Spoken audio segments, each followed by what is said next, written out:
हाय। आज हम लोग ट्वेल्थ क्लास का political science book number 2 politics of India since independence का जो फर्स्ट चैप्टर है चैलेंजेस ऑफ नेशन बिल्डिंग, आज हम उसके बारे में उसका क्वेश्चन आंसर जो इम्पोर्टेंट क्वेश्चन आंसर है उन सब चीज़ों को डिस्कस करेंगे। तो इस चैप्टर का ऑलरेडी पार्ट वाइज वीडियो हम बना चुके हैं, उसके अलावा जो एक शॉर्ट रिवीजन वीडियो है वो भी बन चुका है। आज क्वेश्चन आंसर का टाइम है, आज के बाद ये चैप्टर ख़त्म हो जाएगा। तो देखिए, जो इससे रिलेटेड जो छोटे और बड़े जितने भी क्वेश्चंस आते हैं या फिर इंक्लूडिंग एनसीईआरटी के क्वेश्चन सबको भी हम इसमें शामिल किए हैं। तो देखिए, सबसे पहला क्वेश्चन जो बनता है, छोटा क्वेश्चन है, what was two nation theory. Two nation theory क्या था?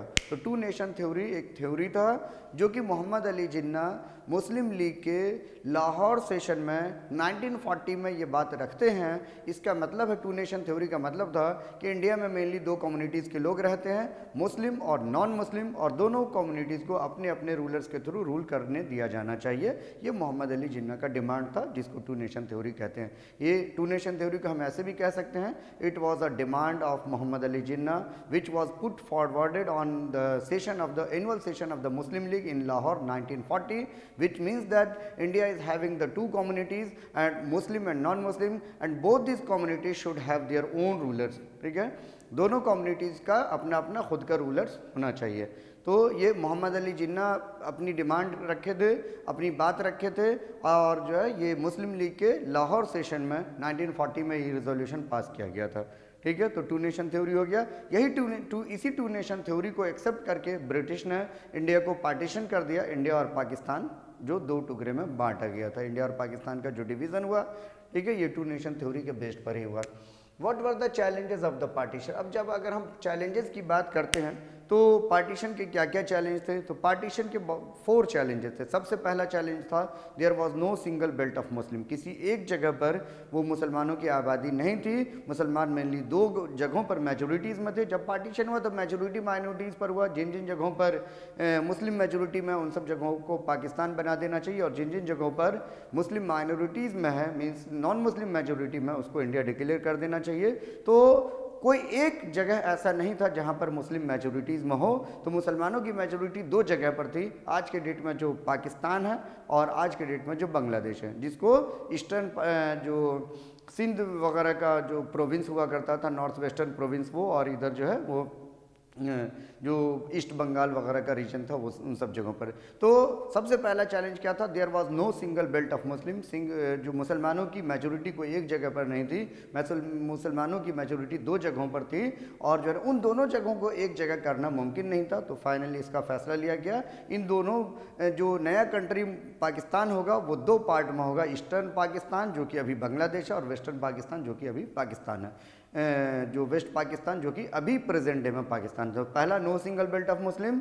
दूसरा चैलेंजेस क्या था? Problem of Punjab and Bengal. Punjab और बंगाल के जो प्रॉब्लम थे, पंजाब और बंगाल प्रोविंस में मुस्लिम और नॉन मुस्लिम दोनों की आबादी इक्वल जैसी थी, और मुस्लिम चाहते थे हम पाकिस्तान का पार्ट बने, और नॉन मुस्लिम चाहते थे कि हम इंडिया का हिस्सा रहें। और इस वजह से पंजाब और बंगाल के साथ क्या किया जाना चाहिए, इन सब चीज़, पाकिस्तान में रहने दिया जाना चाहिए या फिर जो है इंडिया का पार्ट रहना चाहिए, इन सब चीज़ों को लेकर के चैलेंज था। फिर फाइनली इसका जो है फैसला लिया गया कि इसको, और पंजाब और बंगाल में किसी डिस्ट्रिक्ट में मुस्लिम माइनॉरिटी में थे और किसी डिस्ट्रिक्ट में मुस्लिम मेजोरिटी में थे, लेकिन ओवरऑल देखा जाए तो दोनों की तादाद पंजाब और बंगाल में इक्वल जैसी थी। पंजाब में भी मुस्लिम और नॉन मुस्लिम दोनों की तादाद इक्वल थी, और बंगाल में भी मुस्लिम और नॉन मुस्लिम ऑलमोस्ट इक्वल थी। लेकिन मुस्लिम सब चाहते थे पाकिस्तान का पार्ट पर रहे, नॉन मुस्लिम चाहते थे इंडिया का पार्ट रहे। तो फाइनली इन सब डिमांड को देखते हुए जो डिस्ट्रिक्ट वाइज पार्टीशन कर दिया गया, जिस डिस्ट्रिक्ट में पंजाब और बंगाल के जिस डिस्ट्रिक्ट में मुस्लिम मेजोरिटी में थे उसको पाकिस्तान का पार्ट कर दिया गया, और जिसमें मुस्लिम माइनॉरिटीज़ में थे, मतलब नॉन मुस्लिम मेजोरिटी में थे, उसको इंडिया का पार्ट रखा गया। इसके अलावा और भी चैलेंजेस थे, जो बहुत सारे गांधी जी और गांधी जी के जैसे और भी लीडर सब, खान अब्दुल गफ्फार खान जिसको फ्रंटियर गांधी भी कहा जाता है, मौलाना अबुल कलाम आज़ाद, और भी बहुत सारे लीडर सब थे, सरहदी गांधी जिसको खान अब्दुल गफ्फार को कहा जाता है। तो ऐसे ऐसे बहुत सारे लीडर्स थे जो पार्टीशन के ख़िलाफ़ थे। तो बहुत सारे लोग पार्टीशन के ख़िलाफ़ थे, उसके बावजूद भी पार्टीशन करना पड़ा। तो ये भी पार्टीशन का एक चैलेंज था। इसके बाद नेक्स्ट चैलेंज था कि जो है ना, प्रॉब्लम ऑफ माइनॉरिटीज़ मतलब जैसे जिस जगह को पाकिस्तान डिक्लेयर किया गया था वहाँ पर ऐसा नहीं था कि 100% मुसलमानों की आबादी थी, वहाँ पर कुछ हिंदू और सिख जो है वो फंस गए थे। और जिस जगह को इंडिया को डिक्लेयर किया गया था उस जगह पर 100% नॉन मुस्लिम नहीं थे, वहाँ पर बहुत सारे मुस्लिम जो है वो फंसे हुए थे। और जो है ना इन सब जगहों पर दोनों तरफ ये अफवाह फैल गया कि जो है मेजोरिटी बाउंड्री के उस तरफ जो नॉन मुस्लिम और सिख फंसे हुए हैं उस पर जो है जुल्म किया जा रहा। और जो है पाकिस्तान में ये अफवाह फैल गया कि इंडिया में जो मुस्लिम फंसे हुए हैं उस पर जुल्म हो रहा है, जो मेजोरिटी कम्युनिटी उस पर जुल्म कर रही है। इसके अलावा और भी चैलेंजेस थे जो दोनों तरफ जो माइनॉरिटीज़ थे या फिर जो रिहैबिलिटेशन कम था, जो लोग माइग्रेट होकर के एक जगह से दूसरी जगह जा रहे थे, उन सब के बारे में नहीं सोचा गया था, माइनॉरिटीज़ के बारे में नहीं सोचा गया था कि माइनॉरिटीज़ का रिहैबिलिटेशन कैसे होगा। तो ये सब जो है चैलेंजेस था पार्टीशन का, ठीक है। तो no single belt of Muslim, problem of Punjab and Bengal में गांधी जी और भी गांधी जी के जैसे लोग जो पार्टीशन के खिलाफ थे, फिर problem of minorities, problem of rehabilitation and role of rumours, ये सब जो है वो चैलेंजेस थे कि एक बार जब दंगा हो गया, एक बार जब अफवाह फैल गया और कि बाउंड्री के उस तरफ जो है माइनॉरिटीज़ पर जुल्म हो रहा, तो इन सब चीज़ों को लिसन नहीं किया जा सका, उन सब चीज़ों को कंट्रोल नहीं किया जा सका। तो ये सब जो है चैलेंजेस थे। तो नेक्स्ट हमारा देखिए, bring out the two major differences between the challenges of nation building for the eastern and western region of the country at the time of independence. ये इसी क्वेश्चन से रिलेटेड है, चैलेंज ऑफ पार्टीशन से related है का ये NCERT का question है कि bring out the two major differences, बोला जो दो मेजर डिफरेंसेस बताने के लिए चैलेंजेस ऑफ नेशन बिल्डिंग के, जो इंडिया के ईस्टर्न और इंडिया के वेस्टर्न वाले हिस्से में था। तो इंडिया के ईस्टर्न और वेस्टर्न वाले हिस्से में जो चैलेंजेस था पार्टीशन का, उसका फर्स्ट 2 पॉइंट, पहला पॉइंट क्या था, there was no single belt of Muslim. तो ये बताना है कि इन दोनों जगहों पर मुसलमानों की आबादी कंसंट्रेटेड थी, मुसलमानों की आबादी को एक जगह पर नहीं थी, और इन दोनों जगह को एक जगह करना आसान नहीं था। और इसीलिए फाइनली ये फैसला लिया गया कि नया कंट्री जो होगा वो 2 पार्ट में होगा। और उसके अलावा और भी चैलेंजेस थे दोनों तरफ कि जो है पंजाब जो कि वेस्ट वाले में है और जो है बंगाल जो कि ईस्ट वाले में है, जहाँ पर दोनों की आबादी पंजाब में और बंगाल में दोनों की मुस्लिम और नॉन मुस्लिम की आबादी ऑलमोस्ट इक्वल थी। मुस्लिम चाहते थे पाकिस्तान का पार्ट बने, नॉन मुस्लिम चाहते थे कि हम इंडिया का पार्ट रहे। तो फिर फाइनली पंजाब और बंगाल को डिस्ट्रिक्ट वाइज पार्टीशन करके पार्टीशन कर दिया गया। तो ये दोनों डिफरेंसेस थे, जो फर्स्ट 2 पॉइंट, जो इस पॉइंट का फर्स्ट दोनों पॉइंट इसमें लिखना है, तो हमारा आंसर कंप्लीट हो जाएगा, ठीक है। अब देखिए what were the consequences of partition, partition के क्या क्या नतीजे थे, पार्टीशन का क्या क्या कंसिक्वेंसेज था। तो पार्टीशन की वजह से धर्म के नाम पर एक कंट्री को 2 टुकड़े में बांट दिया गया, धर्म के नाम पर बड़े पैमाने पर जो है दंगा हुआ, वायलेंस हुआ, धर्म के नाम पर लोग एक दूसरे के खून के प्यासे हो गए, धर्म के नाम पर लोग एक दूसरे की बहू बेटियों के साथ जो है बदसलूकी किए, इज्जत किए, उसकी इज्जतों के साथ खिलवाड़ किए, और धर्म के लोग अपने घर की इज्जत को बचाने के लिए अपने घर के बहू बेटियों का कत्ल कर दिए। बहुत सारे लोगों को अपना घर छोड़ करके घर से बेघर होना पड़ा, बहुत सारे बच्चे अपने पेरेंट्स से बिछड़ गए। इसके बाद हम देखते हैं पार्टीशन का जो इंटेंसिटी था वो इतना तेज़ था कि पार्टीशन सिर्फ 2 ज़मीनों का नहीं हुआ, रेलवे का हुआ, पुलिस का हुआ, टेबल एंड चेयर का हुआ, हर एक चीज़ों का जो है बंटवारा हुआ। इस पार्टीशन को जो उस वक्त के राइटर्स थे, पोइट्स थे, वो इस तरीके से इजहार करते हैं कि ये दो देशों का बंटवारा नहीं था, ये 2 दिलों का बंटवारा था। तो ये सब कंसिक्वेंसेस में लिखना क्या था कि धर्म के नाम पर एक कंट्री को 2 पार्ट में बांट दिया गया, धर्म के नाम पर बहुत ज़्यादा दंगा और वायलेंस हुआ, धर्म के नाम पर लोग एक दूसरे के खून के प्यासे हो गए, और जो मुस्लिम नॉन मुस्लिम मेजोरिटी एरिया में जाने से डरते थे, और जो है नॉन मुस्लिम मेजोरिटी एरिया में जाने से डरते थे। धर्म के नाम पर लोग एक दूसरे की बहू बेटियों के साथ बदसलूकी किए, बहुत सारे लोग अपने घर की इज्जत बचाने के लिए अपने घर की बहू बेटियों का कत्ल कर दिए, बहुत सारे लोगों को घर से बेघर होना पड़ा, बहुत सारे बच्चे अपने पेरेंट्स से बिछड़ गए, और लगभग 80 लाख लोगों को माइग्रेट होना पड़ा बॉर्डर के इस तरफ से उस तरफ। 40 से 50 लाख लोग जो है 4 से 5 लाख लोग मारे गए। और पार्टीशन का इंटेंसिटी ऐसा था कि सिर्फ 2 ज़मीनों का बंटवारा नहीं हुआ, पार्टीशन में table chair, land, police, army, इन सब सारे चीज़ों का बंटवारा हुआ। और जो उस ज़माने के जो राइटर्स थे, पोइट्स थे, वो ऐसे कहते हैं कि ये 2 ज़मीन का बंटवारा नहीं था, 2 दिलों का बंटवारा था। तो ये सब सारा पॉइंट्स हम कंसिक्वेंसेस में लिख सकते हैं। अब आगे हमारा What do you mean by, next question है princely state, what do you mean by princely state, British India province, and what were the status of the princely state and at the time of independence। princely state क्या था, British India province से हम क्या समझते हैं, और princely state का आज़ादी के वक्त क्या स्टेटस था। तो देखिए बताते हैं कि जब ब्रिटिशर्स इंडिया में रह रहे थे, हुकूमत कर रहे थे, तो दो तरीके की हुकूमत हुआ करती थी। एक था ब्रिटिश इंडिया प्रोविंस, जहाँ पर अंग्रेज़ों का डायरेक्ट हुकूमत था, मतलब ब्रिटिश उसको ऑक्युपाई कर चुका था और अपनी खुद की एडमिनिस्ट्रेशन चला रहा था। लेकिन कुछ पार्ट ऐसा भी था जहाँ पर छोटे मोटे प्रिंस हुकूमत कर रहे थे, छोटे मोटे राजा हुकूमत कर रहे थे, और वो अंग्रेज़ों के अंडर में हुकूमत कर रहे थे, अंग्रेज़ों के अंडर में वो हुकूमत कर रहे थे। तो जब इंडिया, तो एक हो गया ब्रिटिश इंडिया प्रोविंस और दूसरा हो गया प्रिंसली स्टेट, जहाँ पर राजा महाराजा हुकूमत कर रहे थे अंग्रेज़ों के अंदर में, उसको प्रिंसली स्टेट कहा जाता है। तो जब देश आज़ाद हुआ तो ब्रिटिश इंडिया प्रोविंस को इंडिया और पाकिस्तान में डिवाइड कर दिया गया, और प्रिंसली स्टेट को ये कह दिया गया कि प्रिंसली स्टेट अब ये आज़ाद है, इनकी मर्ज़ी है इंडिया में रहे, इनकी मर्ज़ी है पाकिस्तान में रहे, इनकी मर्ज़ी है इंडिया में शामिल हो जाए, इनकी मर्ज़ी है पाकिस्तान में शामिल हो जाए, और इनकी मर्ज़ी है ये अपना इंडिपेंडेंट रहे। और उस वक्त प्रिंसली स्टेट 565 थे, 565 छोटे मोटे राजा महाराजा हुकूमत कर रहे थे, और जो है ना उन सब में से ज़्यादातर प्रिंसली स्टेट शुरू में तो अपना इंडिपेंडेंस डिक्लेयर करते हैं, और फिर बाद में सबसे पहला स्टेट ट्रेवनकोर था जो आज़ाद डिक्लेयर किया, फिर हैदराबाद था, फिर आगे चल करके देखते हैं कि धीरे धीरे ये सब प्रिंसली स्टेट इंडिया में शामिल हो जाता है। कुछ ही प्रिंसली स्टेट ऐसा था कि जिसको शामिल कराने में बहुत ही मतलब डिप्लोमेटिक तरीके से जो डील किया जाता है, जिसमें हैदराबाद है, जूनागढ़ है, कश्मीर है और मणिपुर है, ये सब स्टेट्स है। तो ये हम बता दिए व्हाट वर द सॉरी ये बता दिए what do you mean by princely state. Princely state से हम क्या समझते हैं, ब्रिटिश इंडिया प्रोविंस क्या था, and what were the status of the princely state eight the time of independence. Princely state को अंग्रेजों ने आज़ाद कर दिया था कि इनकी मर्जी है ये इंडिया में शामिल हो जाए, इनकी मर्जी है पाकिस्तान में शामिल हो जाए, और इनकी मर्जी है ये आज़ाद रहे, और आगे स्टोरी भी हम बता चुके हैं। अब देखिए story of integration of any one of the princely state, किसी एक प्रिंसली स्टेट के इंटीग्रेशन की स्टोरी बतानी है। तो ये जनरली पहले क्वेश्चन पूछा जाता था कि या तो हैदराबाद है, जूनागढ़ है, जम्मू कश्मीर है और मणिपुर है, इसके प्रिंसली स्टेट की इनके इंटीग्रेशन की स्टोरी कोई एक स्टोरी पूछी जाती है।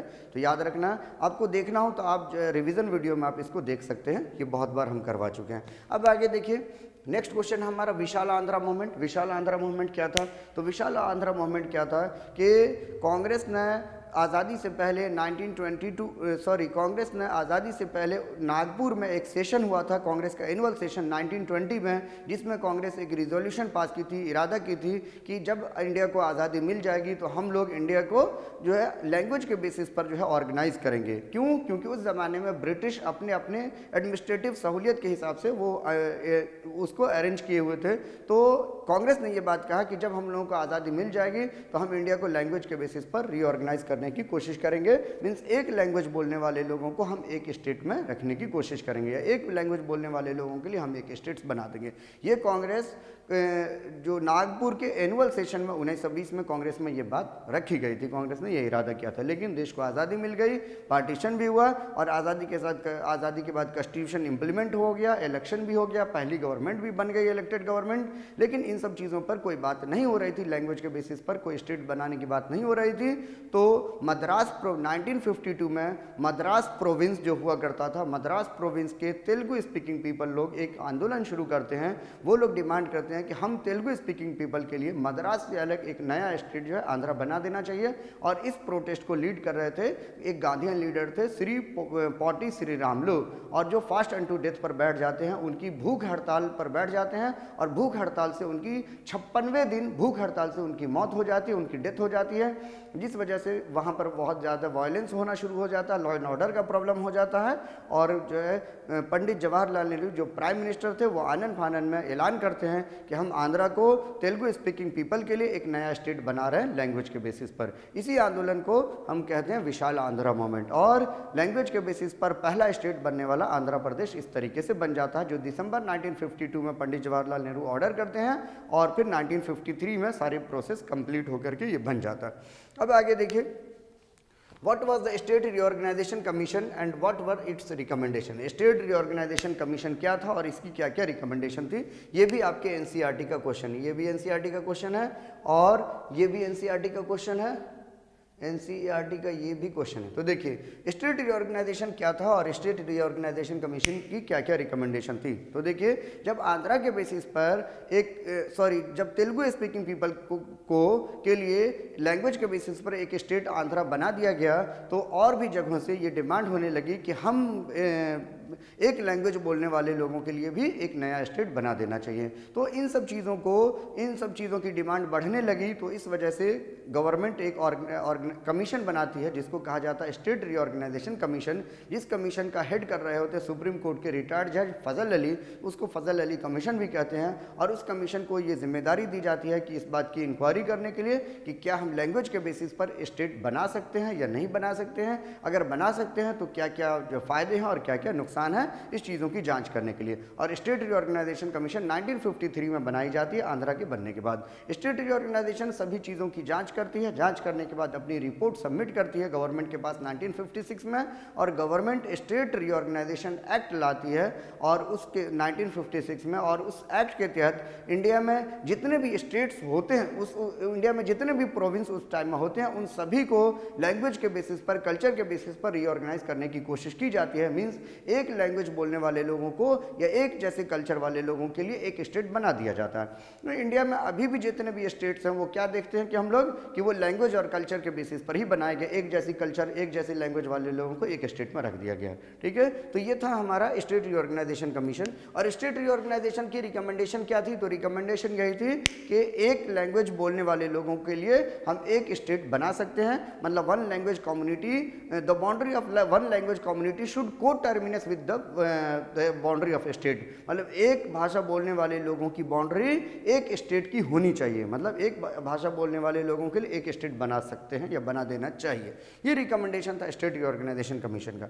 अब आगे देखिए, ये भी क्वेश्चन आपका एनसीईआरटी का है जो नेक्स्ट क्वेश्चन देखने जा रहे हैं। इसके अलावा ये भी क्वेश्चन आपका एनसीईआरटी का है, और जो नेक्स्ट क्वेश्चन लास्ट क्वेश्चन भी एनसीईआरटी का ही होगा। यहाँ देखिए क्या है question, democracy comes by consensus and not by the coercion. बोला जा रहा है कि डेमोक्रेसी जो है ना वो आपसी रजामंदी से बनती है, जोर जबरदस्ती नहीं बनता।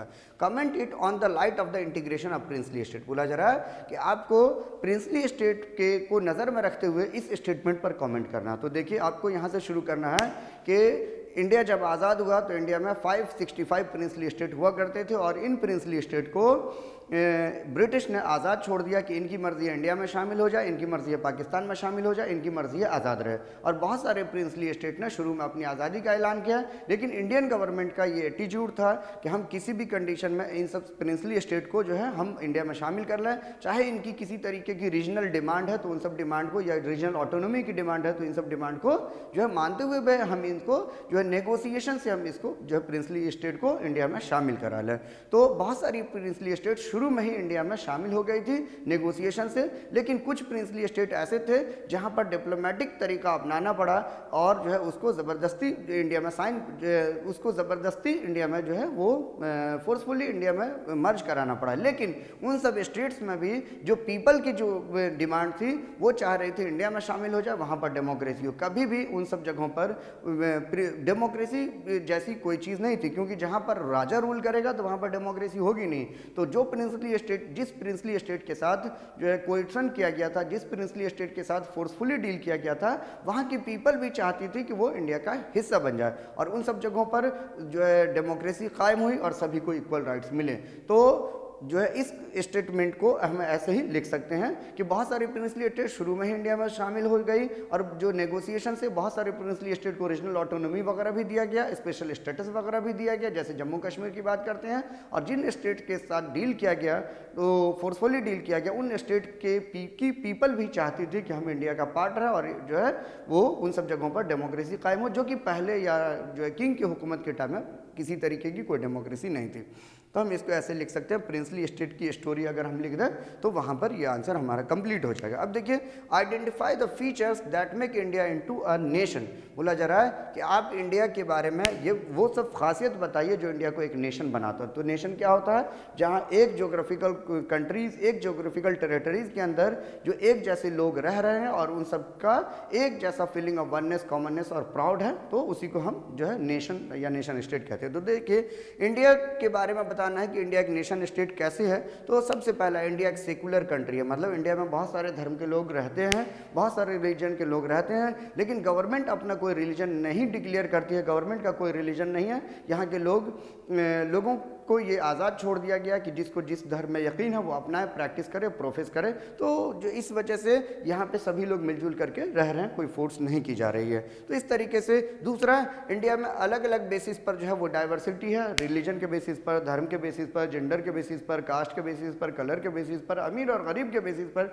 लेकिन इतनी सारी डाइवर्सिटीज़ होने के बावजूद यहाँ के लोग मिलजुल करके रह रहे हैं, यहाँ के लोग एक महसूस कर रहे हैं, फीलिंग ऑफ वननेस और कॉमननेस और प्राउड है। तो ये दूसरी चीज़ हो गई। तीसरी चीज़, political aspiration ensure the democratic setup. बोला जा रहा है कि जितने भी लोग उस वक्त इंडिया में थे, जितने भी लोग उस वक्त इंडिया में थे, सभी लोगों की एक ही गोल थी कि इंडिया में डेमोक्रेसी कायम हो, डेमोक्रेटिक तरीके से गवर्नमेंट चुनी जाए और पार्लियामेंट्री सिस्टम ऑफ गवर्नमेंट हो, जिस गवर्नमेंट को लोग चूज़ करें और जो लोग गवर्नमेंट में बैठते हों उनको दोबारा जो है वो हटाया जा सके या दोबारा चूज़ किया जा सके। ठीक है।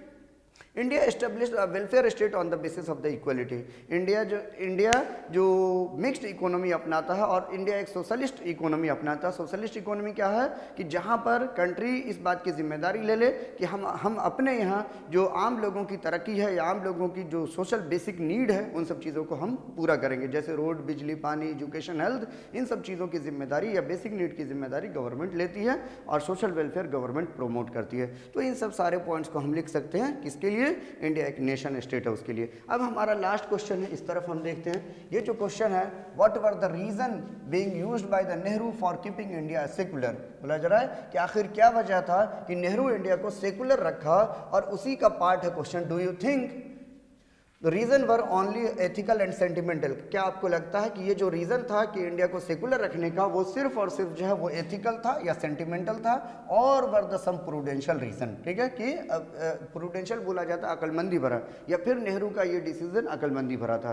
तो ये जो क्वेश्चन है ये भी क्वेश्चन आपके एनसीईआरटी का ही क्वेश्चन है। ठीक है, तो यहाँ देखिए, और उसी क्वेश्चन का ये पार्ट है 11 का ही। तो देखिए, what were the reason being used by the Nehru for keeping India secular. बोला जा रहा है आखिर क्या वजह था कि नेहरू या फिर कॉन्स्टिट्यूशन बनाने वाले लोग इंडिया को एक सेकुलर कंट्री जो है वो डिक्लेयर करते हैं। तो सबसे पहला, after the partition all Muslim didn't leave India and stayed as a minorities. बोला जा रहा है कि पार्टीशन के बाद इंडिया के सभी लोग जो है, जो सभी मुस्लिम इंडिया से नहीं चले गए, यहाँ पर बहुत सारे मुस्लिम रह रहे थे और उन मुसलमानों की जो स्टेटस भी थी वो माइनॉरिटीज़ में थी, मतलब उनकी तादाद कम थी।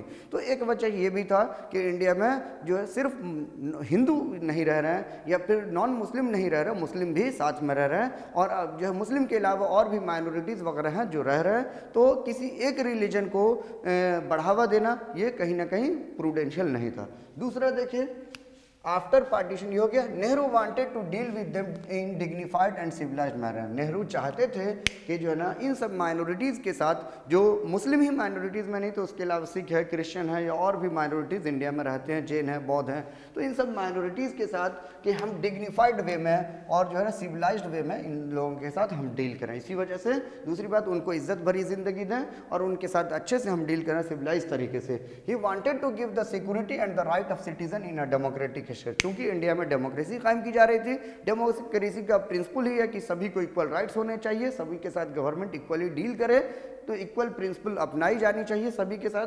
तो इसी वजह से नेहरू इन सब जो है माइनॉरिटीज़ को अपना सिक्योरिटी भी देती है, मतलब वो आसानी से यहाँ रख सके, उनके राइट्स का एक्सप्लॉयटेशन नहीं हो, उनके साथ किसी तरीके की जो है वो एक्सप्लॉयटेशन नहीं हो, और जो डेमोक्रेसी में लोगों के पास राइट्स होते हैं वो सभी राइट्स सभी को मिलने चाहिए। इसी वजह से जो है नेहरू या फिर कॉन्स्टिट्यूशन मेकर जो है वो इंडिया को सेकुलर कंट्री बनाते हैं। देखिए, सबसे पहला, पार्टीशन के बाद सभी मुस्लिम इंडिया से नहीं चले गए, बहुत सारे मुस्लिम इंडिया में थे, और मुस्लिम के अलावा और भी माइनॉरिटीज़ इंडिया में रह रहे थे, बौद्ध है, क्रिश्चियन है, जैन है, और भी ज्यूज़ है, बहुत सारे लोग इंडिया में माइनॉरिटीज़ में हैं। तो नेहरू चाहते थे इन सब माइनॉरिटीज़ के साथ हम डिग्निफाइड वे में और सिविलाइज्ड वे में डील करें, उनके साथ अच्छे से डील करें, उनको इज्जत भरी ज़िंदगी दें, और इंडिया में डेमोक्रेसी भी कायम की जा रही थी। तो डेमोक्रेसी में डेमोक्रेसी का जो प्रिंसिपल है वो इक्वलिटी के बेस पर है कि डेमोक्रेसी में गवर्नमेंट सभी को इक्वल राइट्स देती है, तो इन सब माइनॉरिटीज़ को भी इक्वल राइट्स दिया गया, इसी वजह से जो है सेकुलर कैरेक्टर अपनाया गया। अब देखिए, ये जो क्वेश्चन है do you think the reason were only ethical, कि ये जो सेकुलर कंट्री बनाने का रीजन था वो सिर्फ और सिर्फ एथिकल था। एक एथिकल बोला जाता है कि क्या अच्छा और क्या बुरा इसकी तमीज़ होना, ठीक है। और सेंटिमेंटल कहा जाता है कि जो है भावुक होना, कि जो है ना चूंकि वो लोग कमज़ोर हैं तो उनको स्पेशल प्रोटेक्शन देना चाहिए, इस सब तरीके से। या फिर प्रूडेंशियल भी था। तो देखिए, know the reason for secular India were neither ethical, बोला जा रहा है कि इंडिया को सेकुलर रखने का जो फैसला था ना ही एथिकल था ना ही सेंटिमेंटल था, मतलब एथिकल और सेंटिमेंटल नहीं था, but it was a prudential. क्यों? ये अकलमंदी भरा था। क्यों?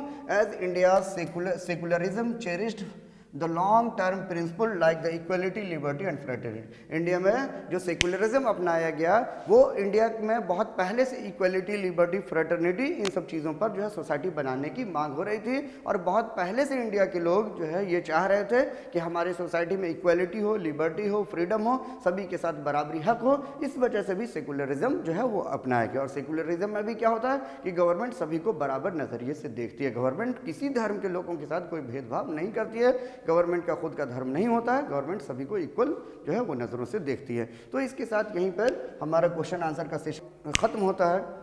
Thank you.